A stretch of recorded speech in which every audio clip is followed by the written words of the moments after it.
We really rely on each other in and out of the water.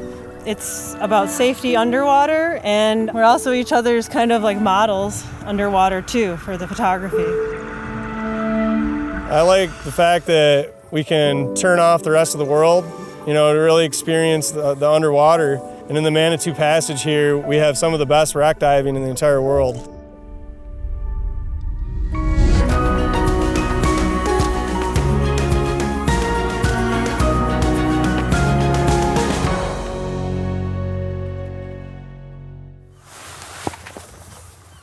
Yeah, the viz looks good over here. I think it's gonna be some good shots. Just gotta get in the water here. Hi, my name is Chris Roxburgh, and I'm an underwater photographer and technical diver out of Traverse City, Michigan. This is my wife, Bea Roxburgh. She's gonna do the dive with us. She's been diving with me for over 5 years. Right? Yep. We're at South Manitou Island. We're gonna be scuba diving on the shipwreck of the Francisco Morazan that's right behind us. The Manitou Passage has unpredictable weather. So it can be 5-10 mile an hour wind, and then the next thing you know, we can get 10 to 20 foot waves at times with gusts 30 to 40 miles an hour, and it can happen just a second.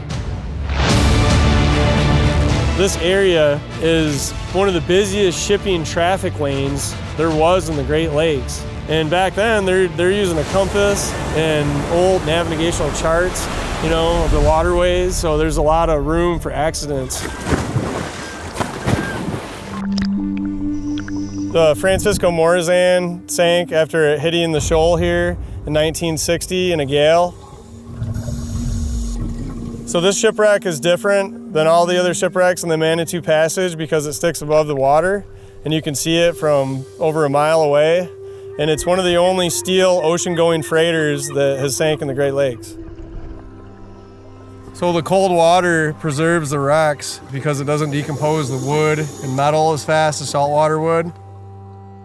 You can see various parts of the ship, including the engine room and boiler. The stern recently fell off the ship in a storm in 2014, so now the stern is submerged in the water. In the Manitou Passage, we have a lot of shipwrecks around here. Just around the islands, there's the supply shipwreck, and that shipwreck was carrying 300,000 bricks for a blast furnace. So the supply shipwreck still has neatly stacked bricks within it. You can see, and it's only, I think, 12 feet of water. So there's a lot of shipwrecks around these islands that you can snorkel with your family and kids and show them, the historical wrecks that we have. All up and down the Sleeping Bear shoreline, we have shipwrecks. The Rising Sun was a steamer that ran aground on Pyramid Point. That's a great wreck to explore for novice divers, kayakers, snorkelers that want to see something along the Sleeping Bear Dunes National Shoreline. And further past Sleeping Bear Point's one of the most famous shipwrecks in all the Great Lakes. It's called the Westmoreland. And that shipwreck was carrying 10,000 Gold Eagle coins valued at $4 million today with 280 barrels of whiskey en route to Fort Mackinac in 1854 on December 7th. It encountered 20-foot waves and gale winds in the Manitou Passage and sank in almost 200 feet of water, and half the crew perished on site. 2 people perished on shore from hypothermia, and the remaining crew had to walk 40 miles to the nearest town at the time. So that's the most iconic and famous shipwreck of all the Manitou Passage, is the Westmoreland. So as of a couple months ago, I've been representing the Manitou Passage Underwater Preserve. And right now, the preserve helps protect all the shipwrecks from, any scavengers, people trying to disturb the wrecks. So it's just another layer of protection to keep our shipping and maritime history of the Great Lakes.